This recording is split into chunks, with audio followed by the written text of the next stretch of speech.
One day, my husband asked me, "Hey, how much money do we have in that vault?"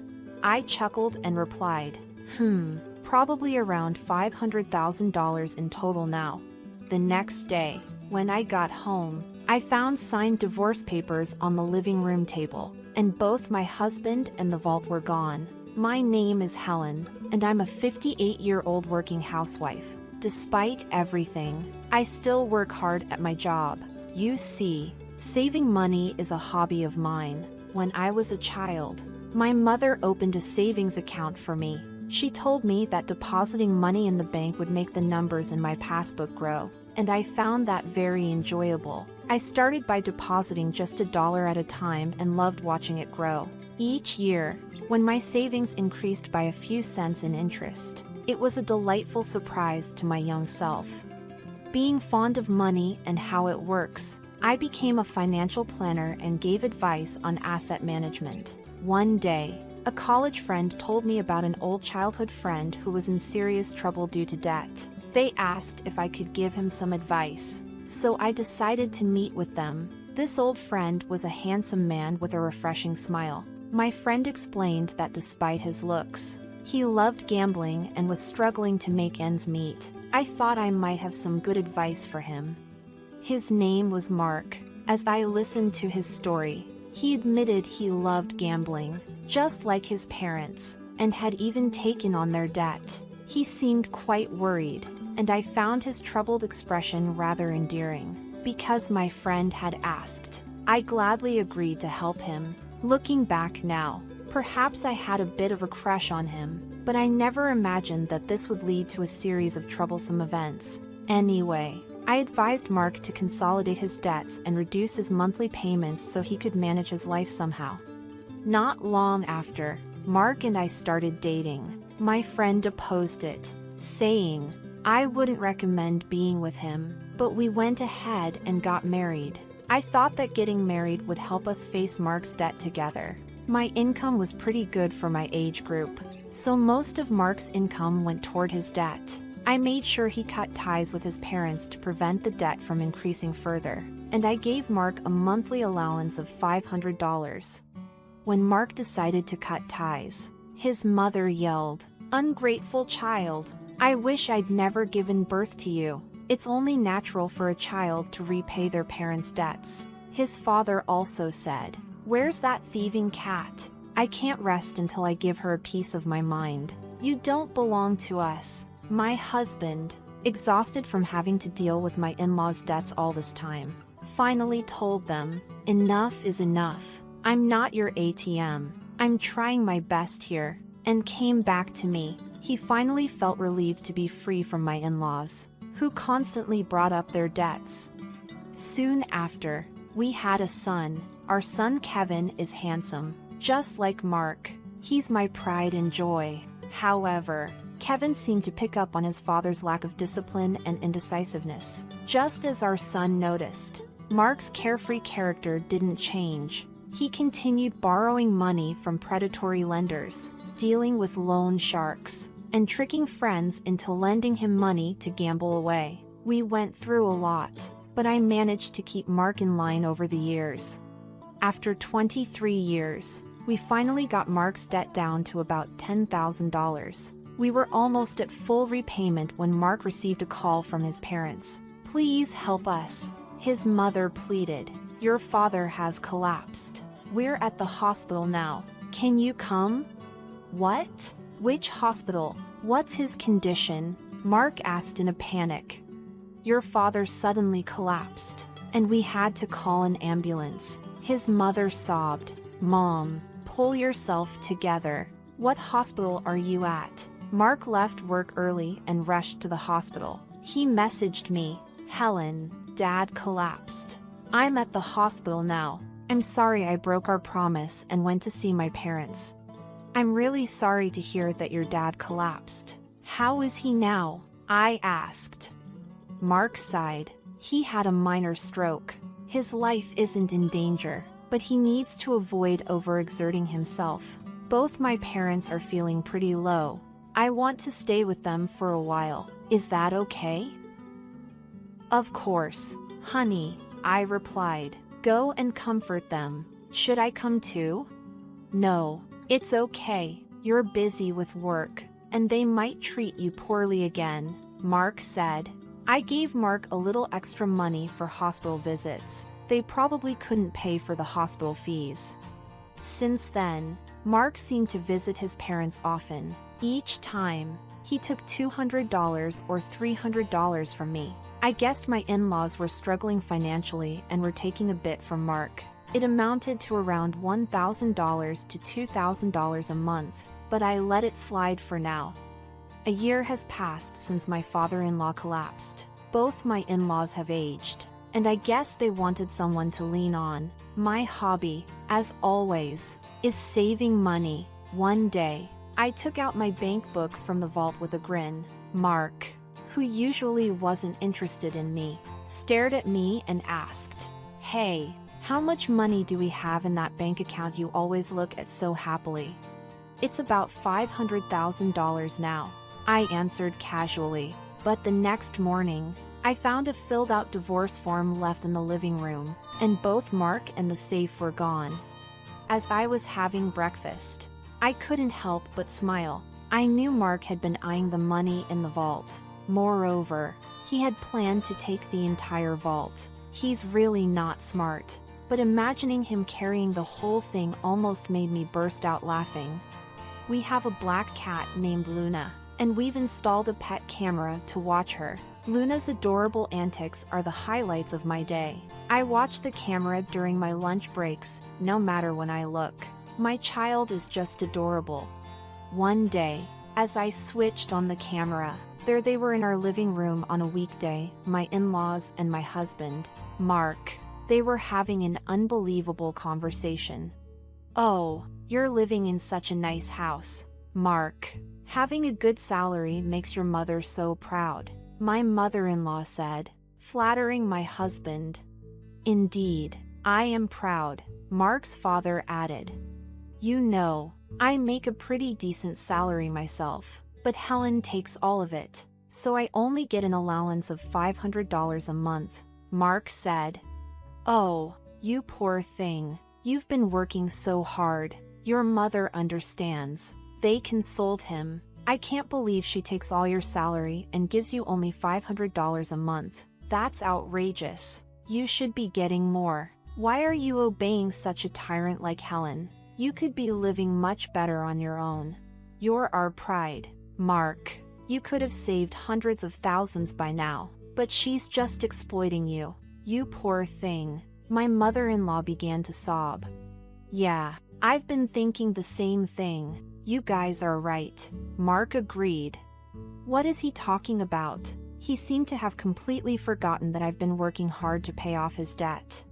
I wondered what was going on inside their heads. In the past, Mark had been burdened with debt from his parents and had to give them cash every month, making it difficult for him to get by. Now, she has a bank book with tons of savings stashed away. "It's not fair that I only get $500, Mark complained.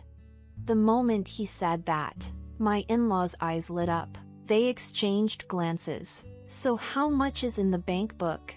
They leaned in eagerly, awaiting his answer. Last I heard, I think it was around $400K or $500,000, Mark said. "Mark, isn't that money rightfully yours?" They asked. "It might not match the effort you've put in, but isn't it money you should be receiving?" "Yeah, I guess you're right. I'm starting to think the same thing," Mark conceded. Despite his good looks, Mark is indecisive and easily influenced by others. I used to find this indecisiveness endearing and devoted myself to him wholeheartedly. We've managed to reduce his nearly $200,000 debt down to $10,000. Yet it looks like he's being manipulated by his parents again, and they're about to touch my precious savings. Seeing this scene was so pathetic. I was at my desk at work, tears streaming down my face as I held my phone. I've been putting aside my living expenses for Mart, using his income mostly to pay off the debt. On top of that, I was providing him with an allowance of $500 out of my own pocket. Despite explaining this to Mark, it seems he's completely forgotten.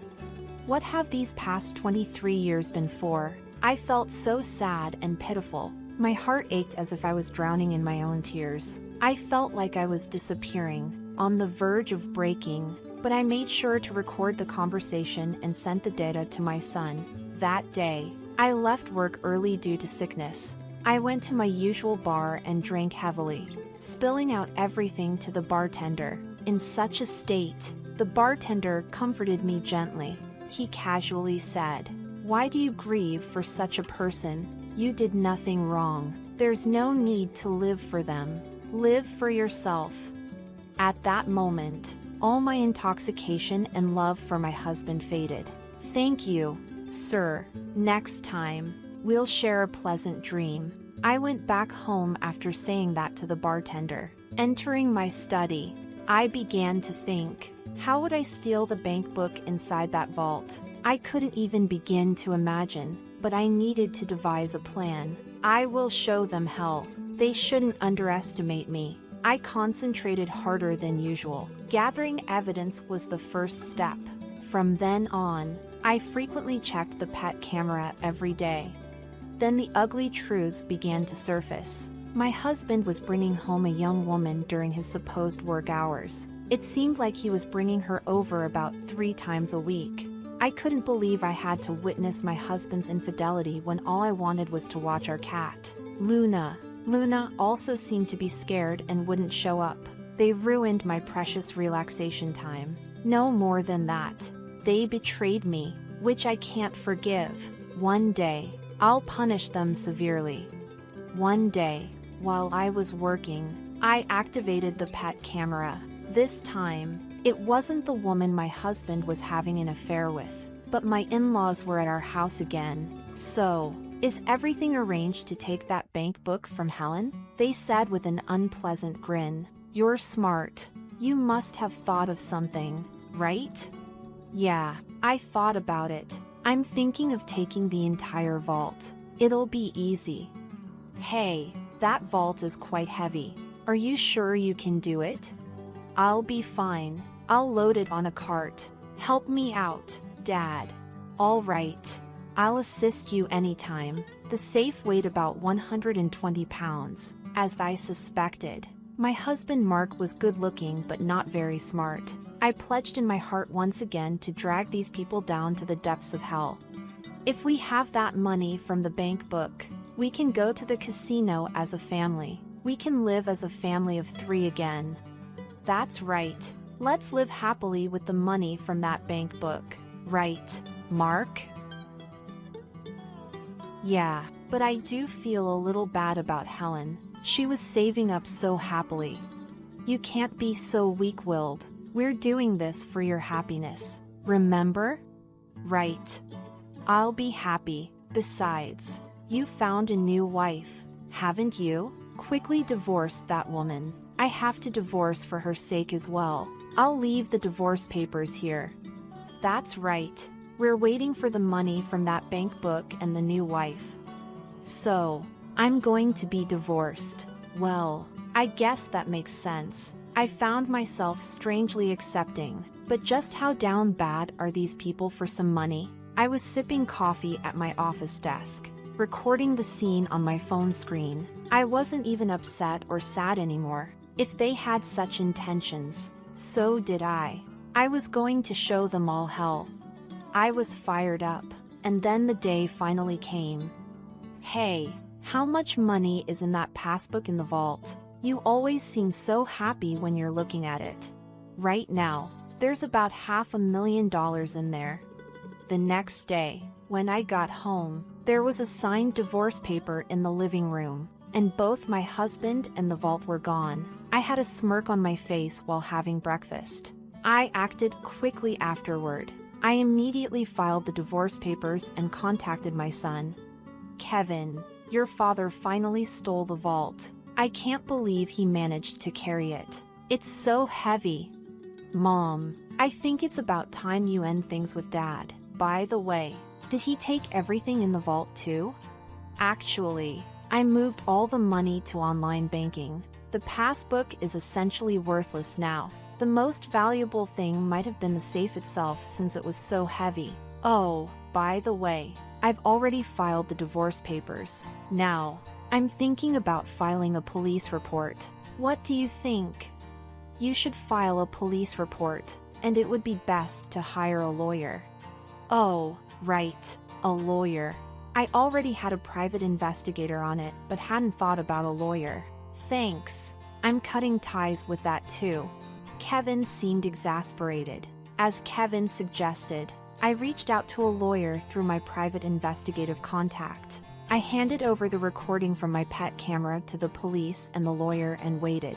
After a while, I received a call from my ex-husband. He sounded quite frantic. What the hell? The passbook is empty.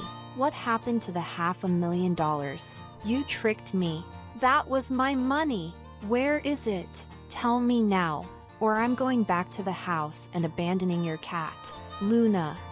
You just committed theft and now you're threatening me. From now on, communicate through my lawyer. I said and blocked his number. I reported the incident to the police and sent the recording to my lawyer. Oh, what a relief. This is what I wanted to do. Karma is a real pain. I got a call from the police shortly after. We have caught the thief.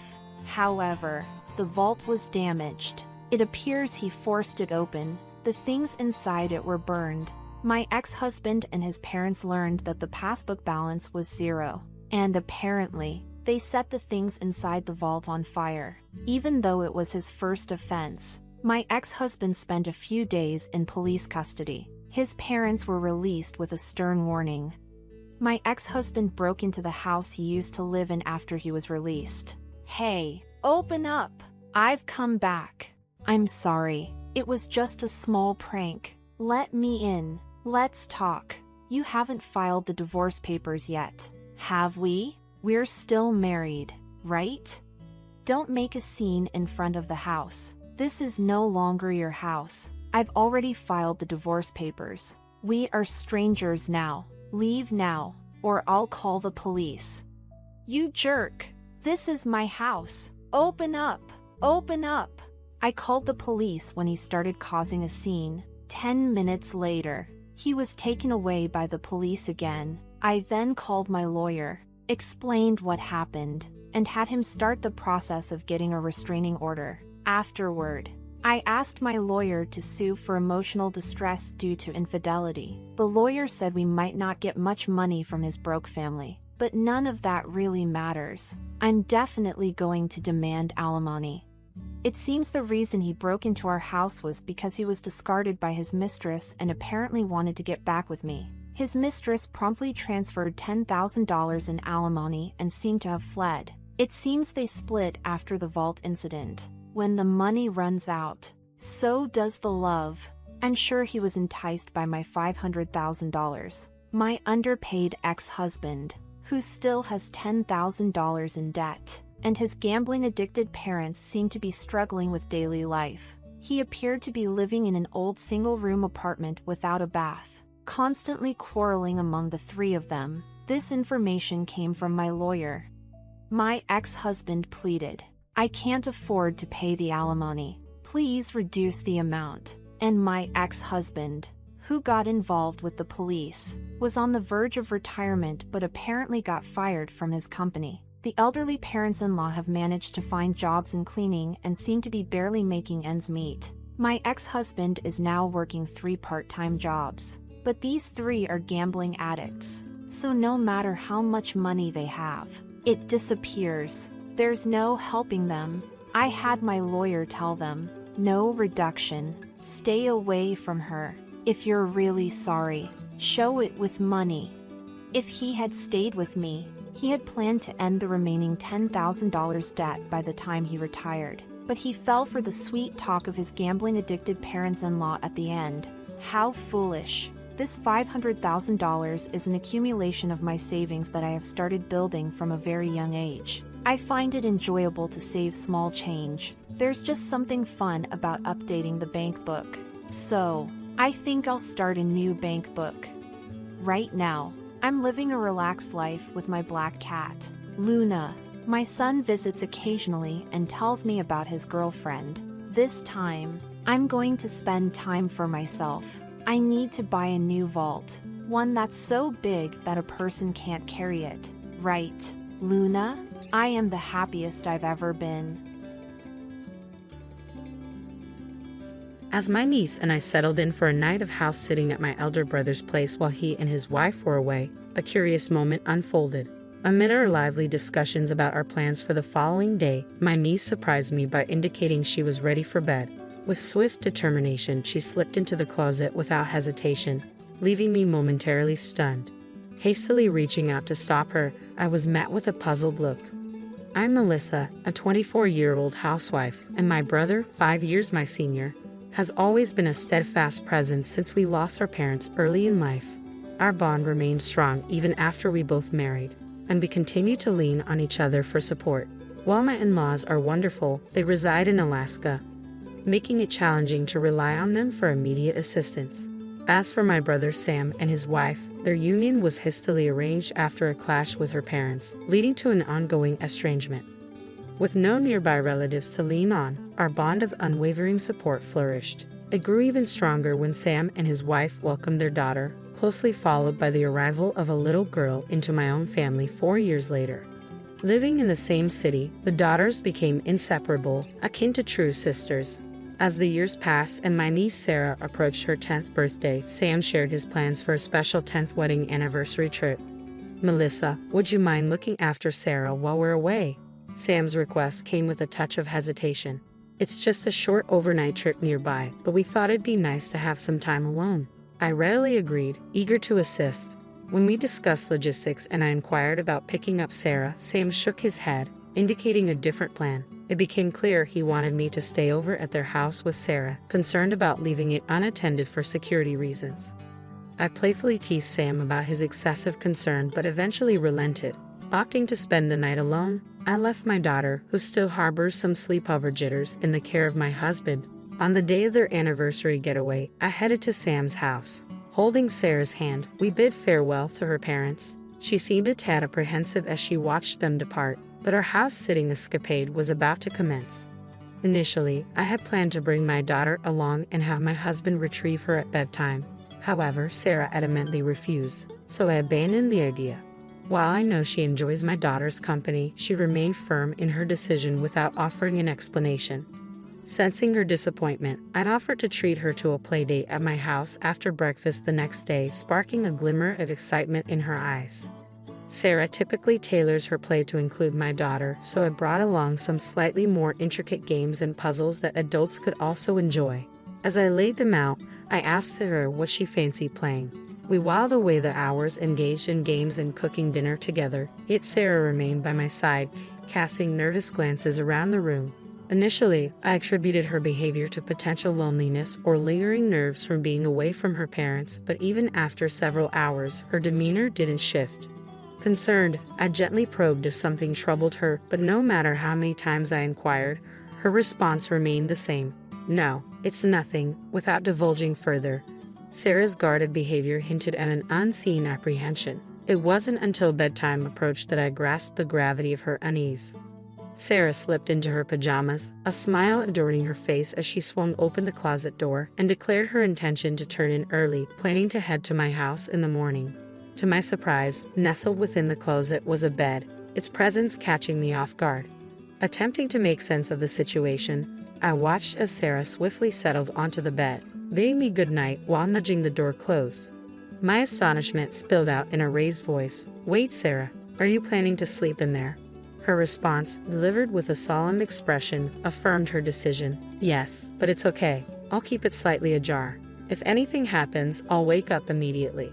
Concealing my bewilderment, I extended an invitation for Sarah to join me in my own bed. After some hesitation, she relented and joined me. She explained her desire to keep the bed in the closet as a hiding spot.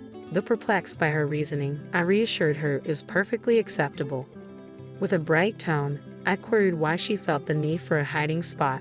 After extracting a promise from me not to chuckle, she leaned in and whispered, "The monster might come." At first, one might assume she was just an innocent child, but the tale she spun shattered any semblance of innocence. Sarah trembled, clinging tightly to my arm. The monster is terrifying and cunning. It only shows up when Daddy's away. If it appears, Mommy has to fend it off, and I must stay hidden in the closet until she succeeds. Mommy always cries during the struggle. Once, I tried to assist her, but the monster's banging on the closet door scared me so much. I wrapped my arms around Sarah, feeling her tremble against me, and sighed deeply. Perhaps this monster was more than a bedtime tale. It felt too real. The revelation of my sister-in-law's affair, discovered in such an unexpected manner, left me adrift. If the supposed monster was indeed her lover, it wouldn't dare approach this house while she was absent. Yet Sarah firmly believed it targeted days when Daddy was away. As I observed Sarah's vigilance throughout the day, her proximity a shield against potential threats, my heart ached. Considering the gentle soul of my niece and my brother's unwavering trust in his wife, anger swelled within me towards my sister-in-law. But above all, I yearned to offer solace and reassurance to Sarah. I gently clasped Sarah's hand, offering her a reassuring smile. "Don't worry, Auntie's here today. You mentioned the monster is cunning, right? Well, it'll be caught off guard by a stranger like me and won't dare to come near the house. Besides, your mommy, who the monster always targets, is safe with Daddy right now, so it can't harm her." Despite my attempts to ease her anxiety, Sarah remained clouded with worry, unaware of the monster's true identity. With each passing moment, her apprehension grew, fearing an imminent attack. She suggested we seek refuge together in the closet, prompting me to encourage her to share her concerns about the monster. I hoped that by addressing her fears one by one, she would eventually find peace and drift off to sleep. As I listened to Sarah's distressing revelations, I realized I couldn't simply remain idle. Without hesitating, I whisked her out of the house, disregarding her attire, and swiftly drove us home. Upon arrival, I briefed my husband on the situation and coordinated for him and his friends to spend the night at Sam's house. Around 10 p.m., after my husband and his companions had departed, I received a call from Sam inquiring about Sarah's well-being. "Has Sarah already retired for the night? Don't forget to take care of yourself and your family too. Ensure the house is securely locked. Good night," he advised before bidding farewell. After inquiring about Sarah, Sam urged me to ensure the door was securely locked before retiring for the night. His stern warning resonated deeply, and I fought to steady my voice as I assured him. Once the call ended, I glanced at the peaceful slumber of Sarah and my daughter, steeling myself to confront the lurking menace. The following morning, my husband returned from my brother's house, and my emotions swirled with a mixture of fear and anger as he recounted the events of the previous night. Relief washed over me, knowing my actions had been justified. We spent the remainder of the day at home, anxiously awaiting my brother and his wife's arrival to retrieve Sarah. Upon laying eyes on me, my brother's demeanor shifted to stern interrogation. He demanded to know why Sarah and I had departed his house during the night. "Why didn't you stay put as I instructed? I explicitly warned you not to leave. You claim to understand, so what possessed you to return home on your own?" His accusations left me feeling uneasy, prompting me to question how, while on a trip, he was aware of our absence. Avoiding direct eye contact, he reluctantly confessed, "We provided Sarah with a smartphone equipped with GPS." His revelation contradicted his earlier insistence on not leaving the house during our phone call the previous night. If he had indeed monitored the GPS, he would have easily discerned our departure. Suppressing my urge to confront Sam then and there, I maintained a composed demeanor, mindful not to disturb the children in the adjacent room. "By the way, did you have visitors last night?" My brother's tone shifted, his concern palpable. "Two unfamiliar men showed up at your house late. Who are they?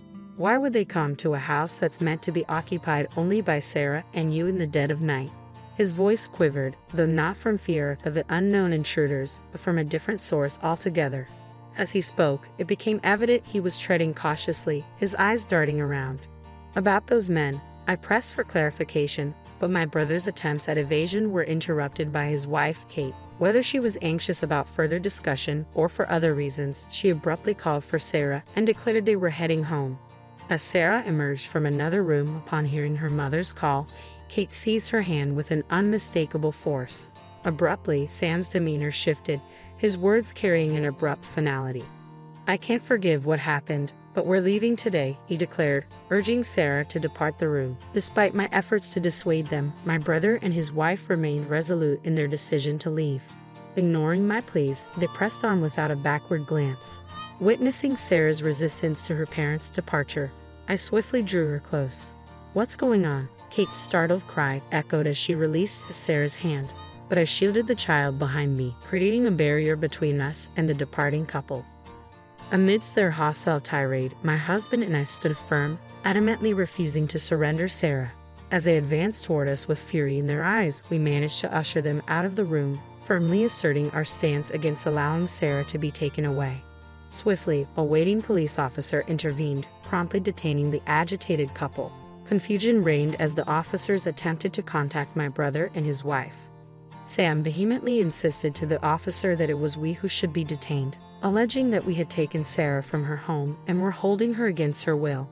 "My sister and her husband have abducted her from her rightful place. Please rescue her swiftly," he implored, despite our protests. Our daughter, emerging from the chaos, sought refuge behind me, engaging Sarah in a bewildered conversation, affirming she was not being held against her will. Sam's stern demand for Sarah to accompany him fell on deaf ears as she clung to my side, paralyzed by her father's towering anger.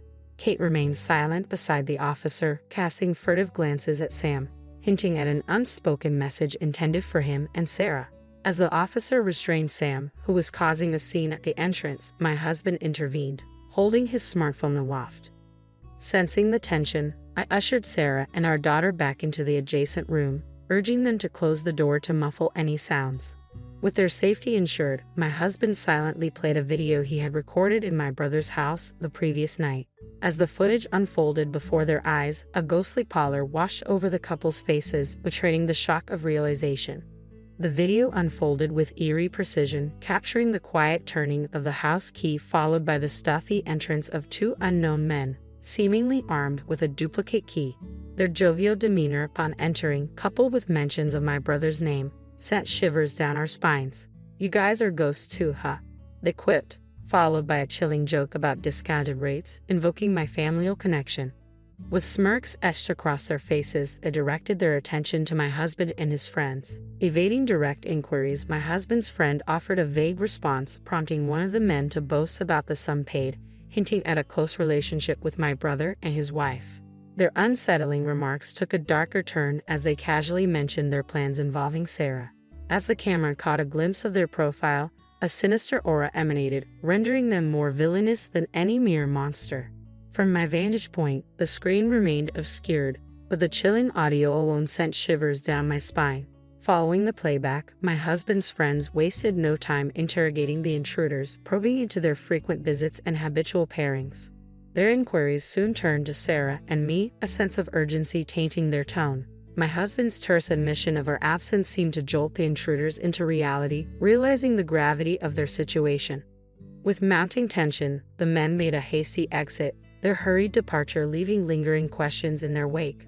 Whether they had overlooked my husband's recording until the last moment or deliberately concealed its existence remained unclear.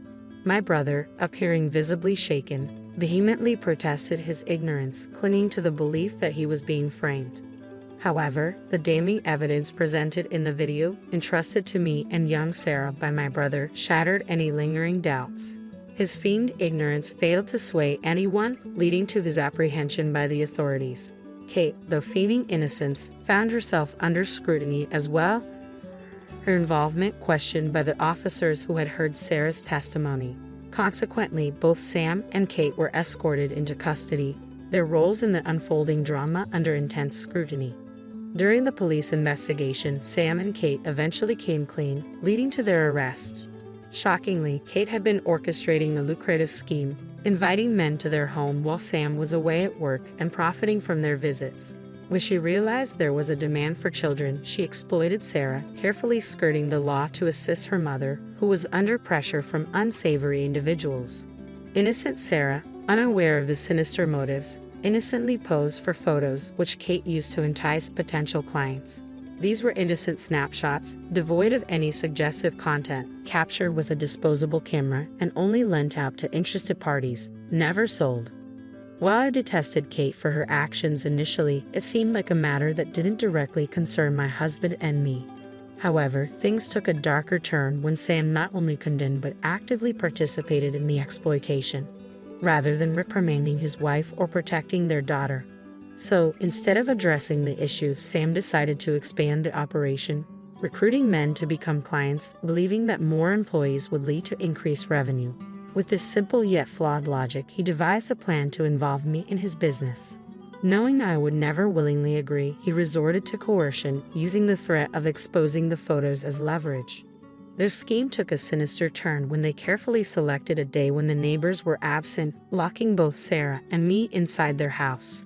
Then, without a second thought, they exchanged their house key for a large sum of money and departed on a pre-planned vacation, leaving us behind.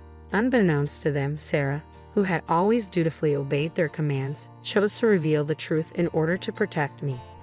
Despite her limited understanding of the conversations, Sarah sensed the danger lurking around us, and she confided in me, unveiling the nightmarish reality of Sam's household.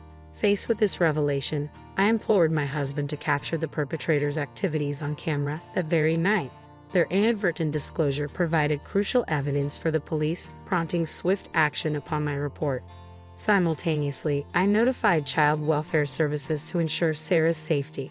From the vantage point of the police bus, we watched as Sam and Kate were apprehended at their doorstep, finally shielding Sarah from their grasp. Despite being first-time offenders, the severity of their crimes, including violations of child welfare and anti-prostitution laws, warranted their imprisonment. The police emphasized the gravity of the situation, particularly the implications of the stored images of the child, which could never be completely eradicated once leaked online.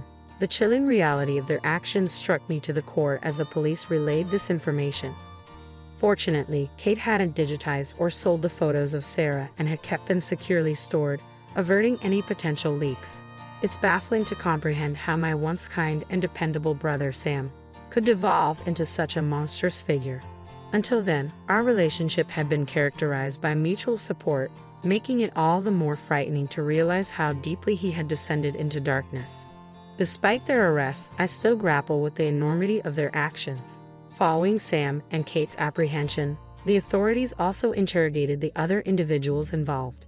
Initially, they attempted to claim innocence, arguing that it was merely an attempted crime. However, the discovery of a child's photograph in their possession and the revelation of additional criminal activities confessed by Sam and Kate during the investigation led to their arrest on multiple charges. After dealing with the monsters and their associates, our next concern was Sarah's well-being. With both her parents unfit for guardianship and no family willing to step in, Child Protective Services decided to remove her from their care. While this was a relief, Sam and I faced the harsh reality that neither of us had parental figures, and Kate's family had severed ties. We discovered that if we couldn't find a suitable guardian within Kate's family, Sarah would be placed in foster care. After much deliberation with my husband, we made the decision to adopt her. Sarah held a special place in my heart, and I couldn't bear the thought of parting ways with her.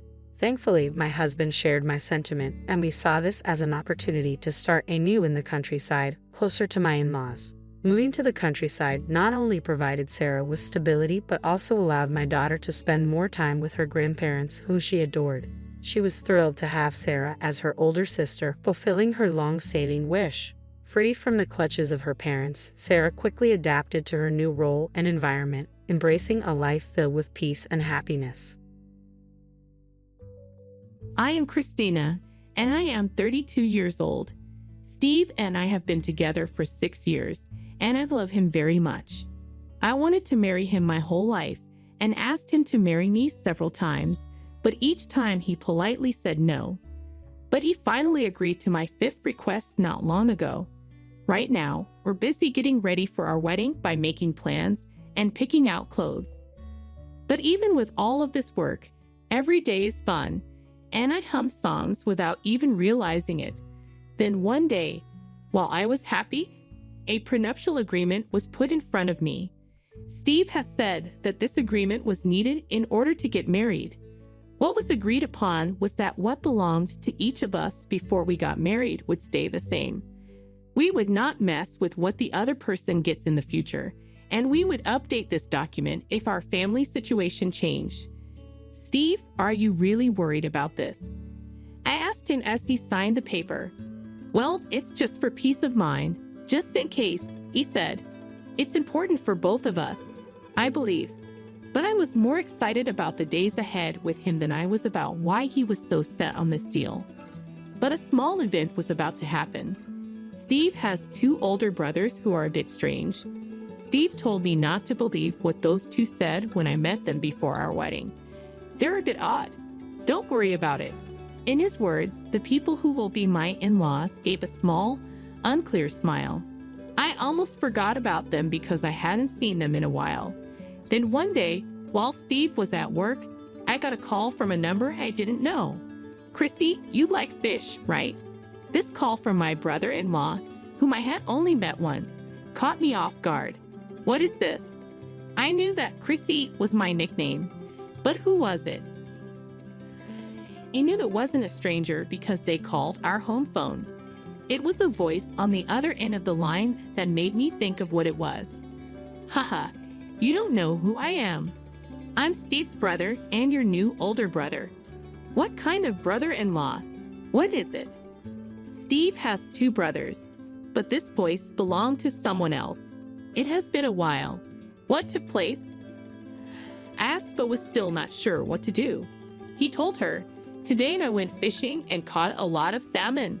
It's okay for me to bring a few, but I can't bring them all. Steve will love them with lemon." It made my heart beat faster when he spoke. That's great news. I could make a dish that Steve loves. Steve has to work today, but I think he'll be very pleased if he comes home to a tasty meal. I quickly went to the kitchen after hanging up the phone. I have salt and lemon.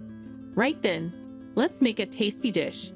I was feeling great as I was getting the ingredients ready when the doorbell rang. My brother-in-law must be there, she said. I knew the face when I looked at the computer. Someone from Steve's family showed up. It was his younger brother. He looked a little tense when I opened the door. "Excuse me, may I use the bathroom? Could you also pay for the taxi?" As he said this, he ran into the house quickly. "Huh, okay," I said as I gave the cab driver my money. He felt better when he got out of the bathroom and took a deep breath. "Thanks, you saved me. Oh, and could you lend me some money too?" He smiled and put out his hand. "Huh, what is the money for?" I looked at him a little confused, and he laughed. "The fish is not free. How about $50? He asked in a relaxed way. "What?" I was so shocked that I almost dropped my wallet when I let out a loud scream. I thought the fish was just a treat for everyone. Of course, I felt bad taking it for free, and I had planned to buy him a snack to say thanks. But $50, that was a surprise. From the look on my brother-in-law's face, it looked like this price was normal for him. He'd arrived from a long way away to give it to me. The fish was still fresh. I didn't want to say anything that would make things worse. It hurt me a little to do it, but I took $50 out of my pocket and gave it to him. "Thanks, the fish is in the fridge. Also, I'm leaving the fishing tools here. Steve has been asked to bring it home later. Thank you." After that, he quickly left. "Huh, are you already leaving?" "Kevin, wait." I was shocked to see the cooler and gear left at the door, but he was gone in an instant, waving a $50 bill. It's odd that the stuff was left here. It won't fit here. I forgot to pay for the cab. I thought about the cab fare I had paid for him, and it looked like I was having a hard time. It feels weird to ask Steve to carry this. How do I bring up the cab fare? What was even more surprising was what was in the cooler. After I calmed down, I planned to make a dish. I said, "What?" When I opened it, "What is this?" There was only one small fish on top of a lot of ice. I couldn't move because I was so shocked. "What is this, then?" I had no words to describe how shocked I was. I was excited about getting a lot of fish because of how my brother-in-law talked. I was so excited that I cut a lemon. I could only sigh when I saw the lemon I had cut with joy. A few months later, I went to a nearby small cafe. Don't tell my younger brother, but I need to talk to you about something. The urgent call came from my husband's older brother. His voice sounded urgent. "Listen, I need to talk about something important, but I can't tell my parents or brother. He said that over and over again. I was a little nervous, but the chosen cafe was warm and bright, and it was daytime, so I thought everything would be fine. Christina, come over here. He called out loudly as soon as I opened the door. Other people were staring at me, which made me feel bad, so I quickly walked over to his table and looked down. Look at that blush, Christina. You're so cute. My brother-in-law's smile made my cheeks get even redder. Let's have a little more peace and quiet. He waved his hand and said, Okay, when I told him this in a whisper. Then he introduced me to the woman sitting next to him. I said, This is my new girlfriend. A beautiful woman dressed in style stood up and looked at me. A low voice asked, What's this about? Just as I was about to meet her, the next thing I knew, I got hit in the cheek. I was shocked and couldn't figure out what had happened. Someone from the crowd just hit me. Why? The angry woman in front of me yelled, Is this your new girlfriend? She's so annoying, and stormed out of the coffee shop. James, hold on. What kind of joke is this? It hurts a little on my cheek. My throat dried up from being so shocked. Actually, I had a fight with my girlfriend, my brother-in-law said without any thought. I thought about getting a new girlfriend instead of you and stopping our relationship. He laughed and said, Thanks to that, it's all over now. Are you kidding me? This is something I never thought would happen. I began to get annoyed by how carefree he seemed. Well, these things happen, he said with a wave of his hand. It's not a big deal. I've never had anything like this happen before, though. How can I keep my cool? I spoke up. Honestly, I was so angry, shocked, and embarrassed that I couldn't think straight. My brother-in-law then told me, Don't be so bad. It's not important. It shocked everyone. But was it really that shocking? As I looked around, I saw that everyone was looking at me. As I felt the looks of shame on other customers' faces, my cheeks burned. Because I felt bad, I looked down. My brother-in-law saw this as a chance and stood up, smiled, and said, See you later. I said hello to my brother for me, and I left the store. Hold on. Have a few more things to say, I yelled, but he was already out of sight, so he couldn't hear me. A staff member with a worried look on their face stopped me from going after him as soon as I stood up. Excuse me, may I have the check? As they gave me the bill, they said that was really the only thing that came to mind. It's been getting worse between me and my in-laws lately, so I was thinking about staying away from them. In my heart, I felt both powerless and angry because I had so many problems at once. After telling my husband everything, we agreed not to respond to any messages from his brothers. If they needed something, they would have to talk to my husband about it. I then chose to ignore the several texts I got after that. The happiness didn't last long, though, because my in-laws' 60th birthday party was coming up, and I had to go. I've always felt welcome with them, and I loved them as much as I loved my husband's parents. My mother-in-law said, Wow, it's so big. And that separate room over there is so pretty too. Seeing her have fun made me feel better. This house would be great for the party if I could pick it. The in-laws wanted a traditional house that I got from my grandparents not long ago. That house is a classic house that is 230 years old and was moved. When my grandparents lived there, it was always busy. I talked about it with nostalgia.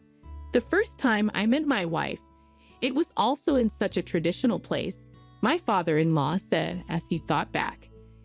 It turned out they met while looking at old homes and having tea together. They found out they were both the same age. In fact, this house was a restaurant before my grandparents moved into a nursing home.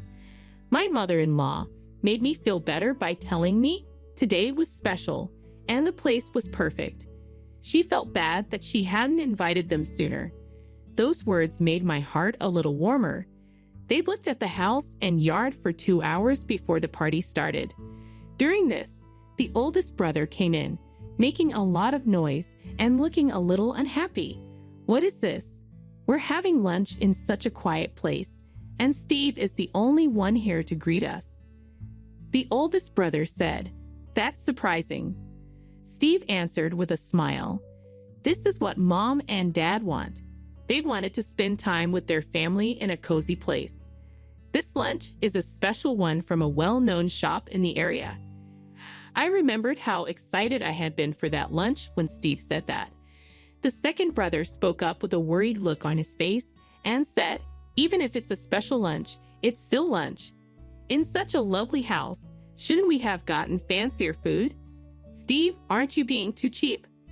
The rent for the house must have been pretty high. Today was for my in-laws, and I thought we should honor their requests. The first time, I wasn't reimbursed for the taxi price when I was only given a small salmon, nor for the costs at the shop where I got into a fight with his ex-girlfriend." But after that, my oldest and second oldest brothers kept nagging Steve and me and sometimes made jokes about it. Steve kept up his normal calm and gentle attitude through it all. I love that about him a lot. My oldest brother smiled and said, "Hey, I just thought of a good idea." We were having a great time talking. Life has some strange turns sometimes. Steve looked at me with a slightly tense face, as if he felt the same way. After that, the oldest brother whispered something to the second brother. The two of them laughed out loud, their eyes shining. "Are we family?" The oldest child smiled and said, "There's a way to make this special day even more special." At that moment, the oldest brother looked at my husband and asked, "Has this place already closed down?" He said, "Yes, it has," in a soft voice and with a shocked look. Then my excited brothers-in-law came up to us. "Wait a minute, are you implying that you're the one who brings in the money?" The biggest brother yelled, "Yes." And the second brother smiled. "You're so lucky to live in such a beautiful place and have such a big house." "Wait, do you not understand something?" My husband cocked his head in surprise. However, my brothers-in-law went on. It was the second brother who begged, "You can't keep this wonderful place all to yourself. Would you share it with us, sir?" Asked the oldest with a smile. I got what they were trying to do and had a thought. "What do you need?" I laughed and asked. They looked at me with wide eyes, probably thinking about the things that belonged to our family. I couldn't just do what they said. I didn't receive this house, so it's not my husband's. My husband has always been there for me, especially when it came to my fortune. He told me many times, "If there's a problem, talk to me. Remember to follow the rules of our prenuptial agreement." My brother-in-law's behavior was even worse when I thought about how kind and honest he was. "Isn't this place in the most beautiful spot anywhere? You can get anything you need with just a short walk. Isn't this house a little too big?" The oldest child said, "Maybe we should let our younger brother's family live here," which was a lie. "We don't have to meet anymore if you don't agree." After taking a big breath, I said, "It's okay." They were shocked. "That's it. If so, can our younger brothers live here?"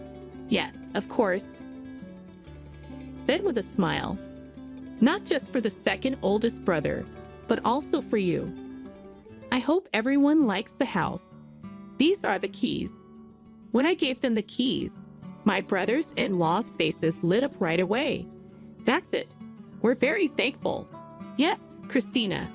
Thank you so much," she said. They walked around the house happily, while my husband asked, "Are you sure about this?" He did so with a slightly raised eyebrow. I grabbed his hand. "Don't be afraid. I've given it a lot of thought." After a few days, our intercom rang urgently while we were relaxed in the living room.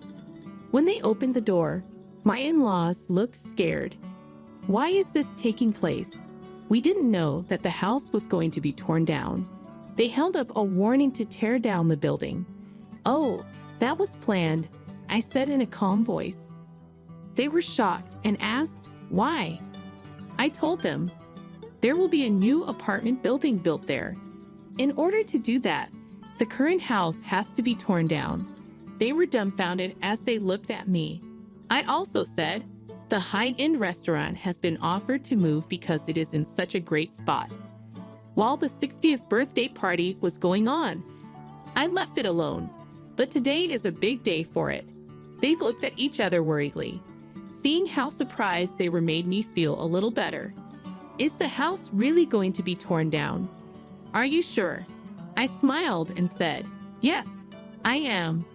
So you might want to get back any important things soon. Everything inside will be thrown away. When they heard this, their eyes got even bigger. I added, given how busy the construction site is, work might start soon. As I looked out the window at the big machines, it's safer to take your valuables now. After a short pause, they quickly began to talk about it, asking, is this real? Are we going to move quickly? As I watched them run off, I looked at my husband. I said, it looks like they really didn't know. My husband smiled and said, I guess my parents and I thought it would be good for them to get a little shock based on what we've learned from the past.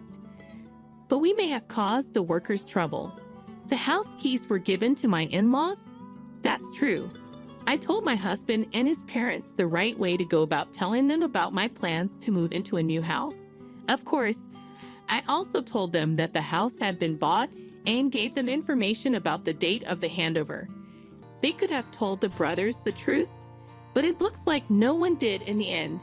Don't stress out about the workers. He told me, I've already talked about it with them. I thought this might happen, so I told the worker ahead of time. We said a few words. I hope he regretted, and then went to sleep. I couldn't believe it had come to this the next day. When we got to my in-laws' house, my mother-in-law's Mings and my upset brothers-in-law were there to greet us. Even if the contractor didn't let you in, what were you thinking trying to sneak into the house at night? Well, it turns out that they tried to sneak into the house during the day, but were turned away. So they tried to get their valuable things at night. A neighbor thought this was odd and called the cops. Not only did you not get your things back, but you were also stopped by the police. My husband said in shock. Yet even though the in-law boys were eager to explain, their parents only said, you both should say sorry. My husband gently gave them advice, and they didn't seem like they wanted to say sorry. But the oldest brother replied, what? With a hint of anger. But all of this is because of Christina. The second brother added, I thought you were nice, but I was wrong. I didn't understand why you gave me the keys so quickly. But what you did to the house shocked me. Could only smile when they suddenly complained. Brothers, it looks like we have a misunderstanding. The truth is that I received both the land and the house. We talked about this before I got married to Steve. I've always said what's mine is mine, and we even made a deal about it. So really, it's not your place to step in.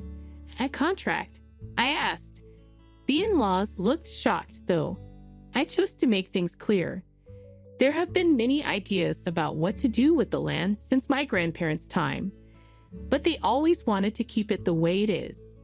On the other hand, they told me I could sell it in the future, which I confirmed with a skilled builder. It's not your business, then. But we're family, so why do you think it doesn't matter to us? Before I answered, I thought about a lot of things. About 3 years ago, I really began to think about getting married. Since my mom died soon after giving birth, my dad raised me with a lot of care on his own. Together with my dad, we were like best friends. We went camping in the summer and on ski trips in the winter. Unfortunately, those happy times came to an abrupt end when my father fell and died. Being overloaded, I felt bad that I couldn't do anything to help him and sad that the room was empty where he used to be. At that time, my husband was there for me and supported me through my dad's funeral and the memorial events that followed. Because I couldn't leave the room I shared with my dad, my husband would make me soup and listen to me talk about my dad all night. I want to marry you so badly. You've thought about me and been on my side all along. I told him during my 5th approach, If there's something you don't like about me, I'll fix it. He then looked upset and brave as he told her, I want to marry you, but my family is having problems. I don't want to give them to you. Steve, I told him, I really love you, and I don't care about any problems in your family. We then chose to get married. I have no regrets at all. I wanted to do what my grandparents wanted, and I'm happy that I did. His boys, on the other hand, were a different story. I can't believe how cocky your brothers are. I can no longer forgive them. I made it clear they will pay for everything they've done. Taxi fares, expensive food bills, payment for slapping me, the price of our tea at the cafe, home utilities, the cost of calling the police, and everything else. Steve said. His brothers turned pale. Even for that, that's not possible. Then there was an even bigger surprise. You're rejected, their father told them. What? Dad, please don't. This caused their parents to kick them out of the house. Even cousins who lived a long way away knew about their bad behavior.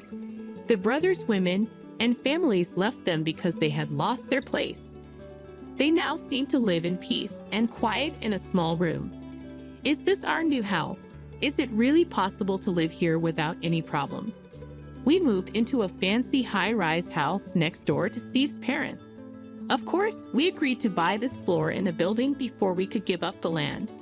It's great that we can live close together. Some of my grandparents' old house, like the beams, were used to build our new house. A new picture of our family was taken. Let's put this picture up next to the old ones. The picture showed my family's happy faces. I told myself, from now on, I'll treasure